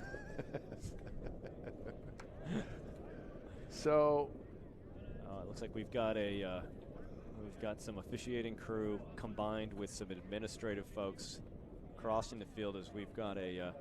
Is that a streaker? No. No, but the tech crew here got a little excited. I thought his head was going to snap. What? A streaker. Because, I don't know if the WCLL semifinals are a big streaking opportunity, to be totally honest. No. This is the problem, folks, if you buy stuff in China. Okay? Oh, it's like Shaden Santos and those dang shot clocks you got, like, custom made. Remember those? Yes, I do. That's where I was going with this. It wasn't against the equipment we have here, but if a lacrosse ball went near one of those, it would reset to 52. Right, Shay Panda, as we like to call him. Panda, man. Any excuse to go to Canada to call it a business trip, buys basically the fake Cholex, Chinese Rolex time. I'm not sure what you call the shot clock shimmy that's going on here. I think what we have is one shot clock working, and they've placed it now at half field. Yes. But you know what? That's what I appreciate about the WCLL. Stuff goes wrong, adapt, overcome. Right. Now, this is the best part where they're going to let these guys run across the field while game is underway. Nope, we're going to wait. Yeah, the ref's doing a good job of holding off. Look at we got sneaking up over here on the far side. Right? Brian Buchanan smartly adjusting to the situation because there are some Cal Poly defenders looking ready to bounce. This is another one. Maybe we should go back and start talking about Land of the Lost again. And we now have another. We have a timeout? Timeout. All right, so it looks like there's still. You know what I love the most about the referees is their gesticulation because, you can actually start putting in words like, hey, I don't want to have spaghetti for dinner. I want to stick with stuffed shells. No, you're crazy. Bad lip reading. We're going to go back over this way. That kind of thing. Bad lip reading lacrosse edition. WCLL version. All right, I think we look like we're almost somewhat starting to get ready to go back into play here. And there we go. Buckley retreats. Looks for an option to get the ball across midfield. Number one was wide open. There he is. Caleb Patawi has been sort of the man on the scene for clearing the ball. Very quick, very agile. He's really good at finding kind of like a Julian Edelman-esque finding open holes. Out of Woodside, no less. Yeah. Very nice. Bay Area football product. Super Bowl MVP of the. Who does he play for? Ugh. 30 seconds left here, and so Santa Clara, would like to pop one in before they head into the final. You bet, because what is the 2-goal lead? Yeah, it's tough, but it's better than a 1-goal lead. That's true. That's so profound. It's mathy. There we go. It's going to have to make it happen, Captain. Buckley gets it back to Collier. Steps in one. Oh, it was a good look. Just hopped over the fence. 3.9? 5. Is that a 5? Wow. And that's just it. Wow. Well, we got a ball game, folks. All right, ladies and gentlemen, if the first game could have been described as a blowout, or whatever the opposite of blowout is, this is a nail biter. The first game, you probably would have watched your nails grow. This bit. one, you're going to bite them clean off again because it is 8-7 Santa Clara over Cal Poly with 15 minutes left to go in one of the more exciting WCLL semi-final conference games that I've ever seen in my life. Absolutely, Dave. This is going to be – Bobby D is probably just like, guys, what are we doing? We beat this team handedly, and here we are, backs against the wall, down one, going to the fourth quarter of the semis. It's interesting, right? So Cal Poly pretty much dominated the first time these two teams met. Absolutely. And yet they find themselves down by one. Mm-hmm. Do you feel like they have the pressure on them because they're behind, Or do you think the pressure really lasts on Santa Clara? Like, holy smokes, we're up by 1 to a team we lost, by 9 the last time we played. Do they find themselves in a pressure situation? Well, I think the expectations within that Cal Poly program are that this is just a step up to the to the finals against Cal. Like it's their right, you think? Like no, I just think that they've got such a hierarchy over the years in WCLL league play that I think they're just like, wow, what's going on here? I mean, credit the Broncos goalie Lencioni. He's having a heck of a game. Holy smokes, you are not lying. I have been really impressed with him today. He has had, like we said at the top of this whole thing, if you're going to be successful in these games, you've got to expect great play from your goaltender, and they have gotten it in spades from him today. And I think if you're Greg Menges, you're basically saying, guys, keep doing what you're doing, and please keep your heads and wits about you. Because this is not a team you want to trifle with. Man up. They have not seen a lot of success today, the Mustangs. But do you really want that to change in the fourth quarter and then be the end result? No. I think well, whatever is going to be the result, whatever these two coaches have said to their teams, we have 15 minutes of semifinal lacrosse action here left at Rancho Cotati High School in this Division I WCLL semifinal championship game. Yeah. That's a mouthful. Between Cal Poly Mustangs and the Santa Clara Broncos. The Cal Poly Mustangs came in the 8th rated team in the nation. Mm-hmm. But boy, are they getting the full measure of the Santa Clara Broncos, who had a successful season, but 7-5 and certainly not ranked nationally. They are getting the full measure, and you can hear the Cal Poly fans exhorting their team on. Yeah, there's a lot of alumni here, and obviously some of the greatest players of their time are back to support their current the current Mustang crew here. They know what this team's capable of. Let's go. Can you feel the excitement, Coach Mike? And it's all going to begin here, which has been the site of the face-off has been the site of just some epic battles today. Well, let's see what Maddie can do. Mean Maddie. Boy, and that's another kid who's just been just been fun to watch today. He's clearly not at 100%, and he's giving everything he can to help out. And he comes up with the ground ball. Yeah, there he is. Heck of a job. Fresh no, you're going the wrong way there, buddy. Sorry, we get help up in the booth. It happens. That was definitely a long pole stand. Oh, golly. And there you go. Here, this is literally, if there's an unsung hero award, number 5, Tim Maluig, is that guy. He's drawing penalties. He's drawing loose ball possessions on face-offs. Unbelievable. Oh, Brian Buckley with a pretty dang good ground ball right there versus number 12, Lou Sugo, the senior defenseman. That was and second team all league, which I think he definitely has been a first teamer. I was here today for sure. Yeah, he was a first teamer the last couple of years, and I don't understand what the difference was because he is the dude. Well, give some credit to some gritty ground balling right there by Buckley. No doubt about it. Ball up top. Number 39, Alex Pappas, has been having a pretty good game today himself. I like him. It's fun to watch. Yeah. Was not going to get it done, but out of bounds. Santa Clara will find themselves on man up from a result of looked to be a slash or a trip. I couldn't tell.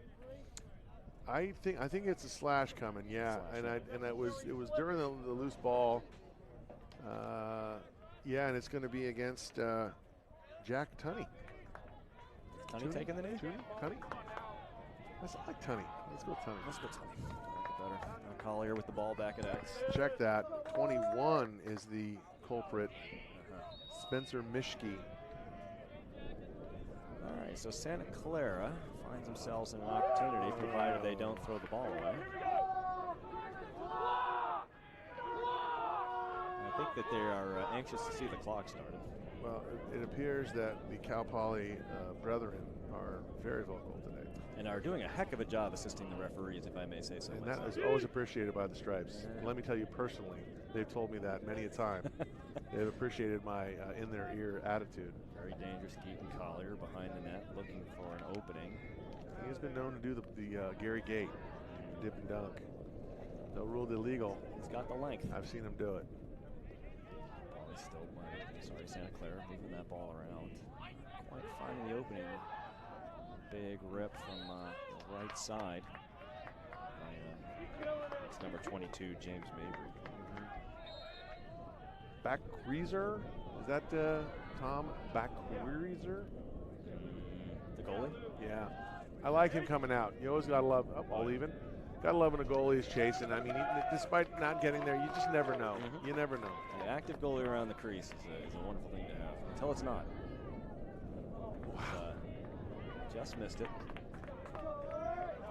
Cal Poly gets the ball back after successfully killing the Santa Clara man-up opportunity. Gets the ball past midfield quickly. Nice catch right there by number 14, Zach the Man Levitan. Instrumental in last year's campaign. Yes, he was. We called his name quite a bit. The senior defensive midi is looking to hand that ball off so he can retire for the moment to the sidelines. Get his feet rubbed and prepared to be back in the next time. Stanley's got the ball up top and moves it over. Looks like St. Mary's is making their way in. Hunter zone there UC now. Davis already here for the Division II championship tonight, later on after this game. Oh. Finds himself. What a save. Jeez, that was another one that got loose and rolling around in that crease. I am absolutely, now, to my knowledge, and great stats by you, Dave, Lencioni had 16 saves against the Reno Wolfpack, and I think I've got him at 19 right now. So if anybody is the dude, the Big Lebowski on, player of the playoffs, the big cheese, the head honcho, the big cheese, it's going to be Lencioni. The Great Rolanda, the chief of the head water buffaloes. Yes. Grand Poobah, I believe is what that's called. And that's it's almost hard to find words. With about 11 minutes left here, Santa Clara with the ball on offense. Back to Buckley. Buckley swings it back up top and a nice long pass. Zings it over. Over to number 28. That's actually Buckley. Nice defense by Cal Poly. The ball springs loose, and they are there to get it, but the ball is one-handed pickup by Collier, but he's the only one that can pull that off. He's got such a long stride. Gets himself out of danger pretty quickly. Shot clock is apparently running down. Yep, that is a shot clock violation. Hey, the shot clocks work. So nicely defended by Cal Poly and preventing Santa Clara from getting a quality shot off. Back down the field comes Cal Poly. A little bit of pressure being applied by Santa Clara. They are successful in getting the ball in. Down to Doug Goslin. Gets his foot inside the box. Starts the clock on its inevitable countdown. Time comes, time waits for no man, Coach. Not at all. And this is definitely a Mustang opportunity here that they must score on here. Yeah. I mean, 10 minutes is a long time, but they have been very frustrating to any of these alumni below us who are very much wanting a goal here. They are not producing, and right there. Jeez, what a nice bit of defensive play by number 1, Caleb Powdaway, who's having himself a game. I feel like we've been saying, oh, this guy's having a game and that guy's having a game. And maybe it's just this Santa Clara team is just kind of putting it together a little bit. Every dog has his day. Right? But I'm not sure that this kind of retreating was something that was going to be helpful. And they did not get it over. Good ride by the Mustangs. Yeah, the Mustangs, I tell you, they've been playing really well. I almost am surprised they're down by 1 to a certain degree when I rolled the game tape back in the mind. And I think that's what's going through Bobby D's mind is he's like, wait a second, I know this team. This team is fantastic. But we're making mental errors, just everything is not clicking for them right now. Ryan Flaherty. But they're still in this. Definitely trying to get something started here for Santa Clara. Moves it back up top. Stickney. Driving down to the net. Gets down to the GLE. What a save. Holy Jiminy Christmas. That is unbelievable. Lencioni, I mean, I don't know. You're running out of words. I am. I'm just like. Folks, you can't see him up here in the net, but Coach Mike literally just put his head in his hands. We talked to Greg Mangus. We said, well, who's your goalie going to be? And he actually said, I don't know yet. No, I don't know yet. that was Bobby D. Was it Bobby D? That was Bobby D. Okay, I wasn't sure because I'm like, Megas, what are you talking about? This guy's been, I mean, we know his name from last year. He's a junior, I believe. He and his brother are both juniors. So you're going to see this guy again, and he is just out of his mind. Well, I tell you what, if Santa Clara, ekes this game out, they better mob their goalie. Yeah, the crowd is kind of hushed. They're a little Santa frustrated. Clara crowd. I mean, the Cal Poly crowd is a little stunned, I think, that this is, 7:47 left in this game, down by 1. I mean, look at 1 goal in this game is nothing. There's plenty of opportunities left to come back. The shot clock's going to ensure that, and this Cal Poly defense is doing its best to help out too. So, like, if you're sitting there as a Cal fan, you've stuck around to watch this, right? Are you wanting a piece of Cal Poly, or are you wanting a piece of Santa Clara? Because I think Cal Poly played Cal decently. Was it 14-10? Keaton Collier sort of casually yeah. holding on over there, and the ball bounces right in front of him. And that's just fundamentally unsound. I think that Collier is he's walking a bit. I wouldn't be surprised if there's something that's he's finding a little bit wrong. His physical stature, capabilities. So here we go. Graulis. Oh, wow. Gracious me. Wow. And Graulis kind of shakes him off like NBD. No big deal. Yeah. I think he took a pretty good shot square on. But I tell you what, if they don't score here, the Broncos are going to be like, you know what? We got to finish this. We got to finish this now. On their heels. I mean, that's a momentum switch just for tough D against one of their best players. Good double right there. Sends Doug Gosselin retreating behind the net. No opening. Boy, we are in for a beautiful day and a beautiful game, of an ending. You're just about a little over 6 minutes left. Just look at this. Good attempt by Evan Hunter there to try to crack the ball around the far side, but just missed the net. Dave, if Lencioni had gotten that back up, I would have lost my mind. I think there would have been problems up here. We would have been creating words to describe. I would want to get his autograph. Now I want his autograph. That's another save.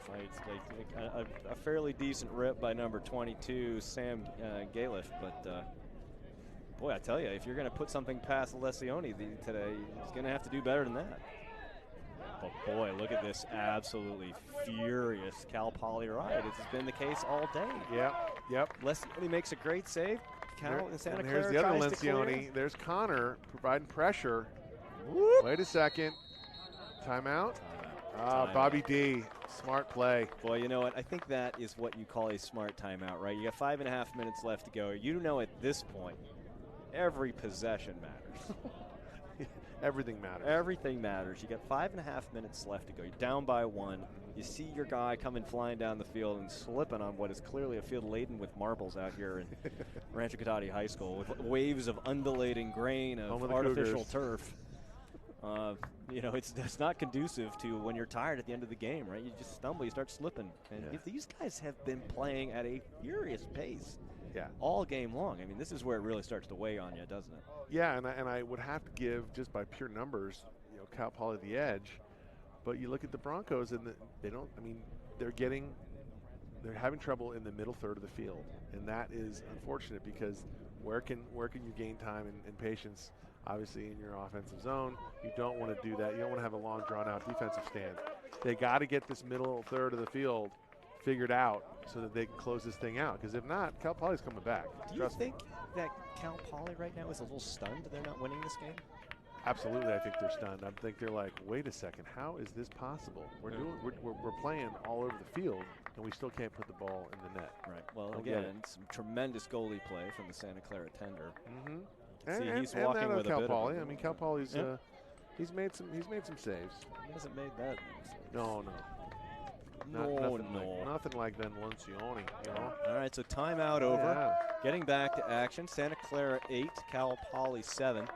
Cal Poly with the ball after a adept timeout by Coach Bobby D to save the possession from a situation that was rapidly deteriorating, much like my mouth. Cal Poly is really sniffing the goal here right now. Move the ball up top. Sense of urgency. Kai Moy. Gets a good lane to the net, but the defense is there to pick him up. Cal Poly's Santa Clara's scrappy defense continues to be equal to the task, but you can tell Cal Poly is ripping the ball around right now, and they put it into the hands of their senior attackman, Jay Garlis, because he is a threat every time he touches the ball. Quick double and a hell of a play right now. Running out of words, folks. It's running out of words. If you can just say to this guy, Lencioni, what? I mean, is this normal? Right. It sounds like it is. I mean, you know, he played his heart out for UNR, led them to that win. And then here we go with his force stuff. I mean, he is the leader, obviously the defensive leader. He's got a ball stays Santa Clara. Got a deflection off the Cal Poly stick. That is insane. That's a tough call with that ball moving that fast. Boy, it starts getting interesting, doesn't it? Yeah, look at the Davis fans coming in. They're mean mugging the Cal Poly fans. I love it. Right, here we go now. We've got Santa Clara still playing a little hot potato with that ball right now. Let's see if Collier can put one more in the. It just seems like they're trying to make stuff happen where nothing is there to happen. You know right now that, like, if you kind of feel like maybe Greg Menges should be calling a timeout right now because his team is not. Oh, one-handed shot and hits the post. And that's going to be out of bounds. That's going to be Santa Clara ball. Wow. What a hustle. What a hustle. And so, Cal Poly fans not happy at all. Retains possession. But here we go. And I mean, you know, 4 minutes, buddy. 4 minutes. The bounce shot and the goal. Collier, holy smokes. With a great Lombardi-looking bounce pass from Carson Lombardi. That is something else. And with 4 minutes left in the game, Santa Clara goes up by 2 over the heavily favored Cal Poly Mustangs. The number 8 team in the country is looking at a 2-goal deficit with 4 minutes left. Now look at. That's a lot of lacrosse that's left to be played here. Oh, for sure. We just saw in the first part of the game. If I'm looking right now, I'm looking at Cal Poly defenders looking a little stunned. Yeah, there's not. I mean, the body language is pretty clear. They're like, what is going on here? And you know, they are dealing with a goalie on the Santa Clara side who is playing championship level lacrosse. But there's still a lot left to be played. But boy, if possessions counted earlier. And that's going to be a push and go in Cal Poly. So, this is a spot where Bobby D might be considering a timeout, and I think he has one left. I think so. But I don't know. You know, it's one of those things. Quick slide, quick shot, and a point blank, right in the face of Lencioni. Yes, absolutely, came right back out into the doorstep. 600 saves. Oh, that's, you know, you can't have that shot against this goalie today. He's eating all this stuff up. Holy moly. Ball stays Cal Poly. Santa Clara defense, which you know is, they are tired. Yeah. 5 yards is indeed the call. I mean, if we're asking for that, we'd be desperate. Good Lord. 3:14 left in the game, excuse me. Yeah. I guess I just want to see this game going on. It's been so exciting. You just wanted to keep going. Let's play a third half, folks. All the way across the top. Oh, it's getting sick is what it is. Mitch Stickney puts a good rip on Cage. Yeah. Lencioni right there to just gobble it right up. And that's Cal Poly's plan right now. They're gonna move the ball. They're gonna look for this big hard outside shot and just play the probability number of something's got to go in, right? Yeah, at some point we've got to be able to beat this guy. But right now it is not the case. But Santa Clara has been 2:30, Dave. 2 minutes 30 seconds. And you know, a goal right now would just be devastating. It's probably the nail in the coffin. If it happens, and there is a good look right there by number 28, breakdown. Brian Buckley. Got around on the edge, but just wasn't able to get far around enough.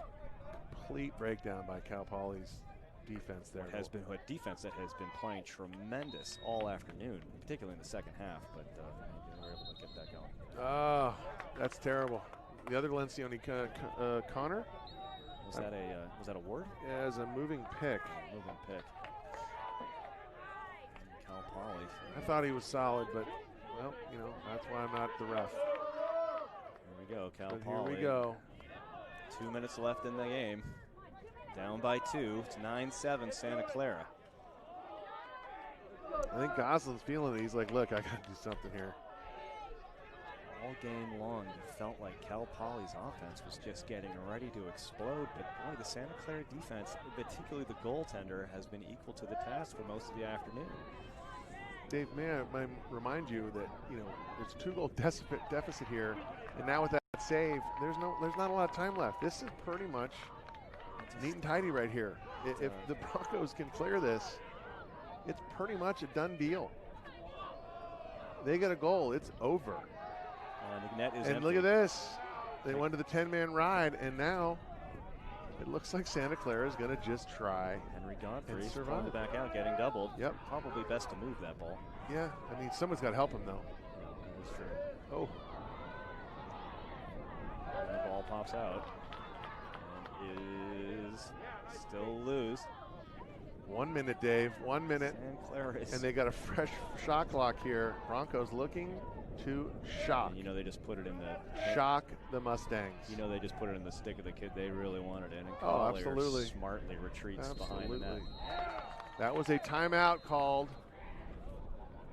Collier looks like he's feeling the pain of a busy day of lacrosse. Bobby D not happy with the reffing right now. Mangus, did he call the timeout? I don't know. Appears to be the case. And we're going to see a flag. And we get a conduct flag. This is unfortunate. Bobby DeBreo is on the field, and he is pleading the case. And my Bushnells have just caught that Greg Mangus dropped his clipboard, and it just exploded. Well, it didn't explode. It got blown everywhere, but staff quickly picking up the mess. Santa Clara staff used to Bobby D. Bobby D now getting full attention by. You know, Mike, I suspect that the referees are not going to change their opinion on anything of consequence. And Coach Bobby D is using his finger in a very emphatic way. I agree, Dave. And from what my 2 eyes told me there, this game is going to go down in one of the biggest stunners. This is on the verge of a pretty significant upset here, Coach. Yeah, and I mean, Mangus has got to be smiling. I can't tell because his guys are all around him, but you know, he's got a very cool, calm demeanor himself, and he's like, guys, let's just finish this off, and now we're truly going to be David and Goliath against Cal. So why not? I mean, this is how their season's been at Santa Clara, so good for them. Well, you and I had a conversation after the Cal game with head coach Ned Webster, and we asked who he'd prefer to see. Yeah. And I think he indicated that, you know, he felt like they matched up probably better against Santa Clara, but watching the Santa Clara team today, he may eat his words on that one. I know. I think he fully expected the Mustangs to pull off the same, you know, regular season game, and I think his phone is probably blowing up. If he's not here, his phone is blowing up. Mm-hmm. Mm-hmm. So you're not believe what I'm looking at right now. Yeah. So Santa Clara Broncos, with a little over 48 seconds left in this game, retreat to the end line to pick up a ball with, like I said, a little over 48 seconds to complete what can only be called a crazy upset of the number 8 ranked team in the nation coming that beat them by 9 goals earlier this year. Yeah, 10-man ride in effect. In the corner, you know, every second matters right now, so the game of cat and mouse begins. It's snapped up quickly by by Cal Poly, but is it quick enough? I mean, they got to move this ball real quick and get one right now. In the offensive zone, it takes what, quick. 7-8 seconds off a face-off, and they get it, and they get the first of 2 they need. 22. Sam Galiff finds himself in the right place at the right time, and the quick, speedy dash down the field gets him a goal with in 20 seconds from having possession going the other way to putting the ball in the back of the basket. So look at 22.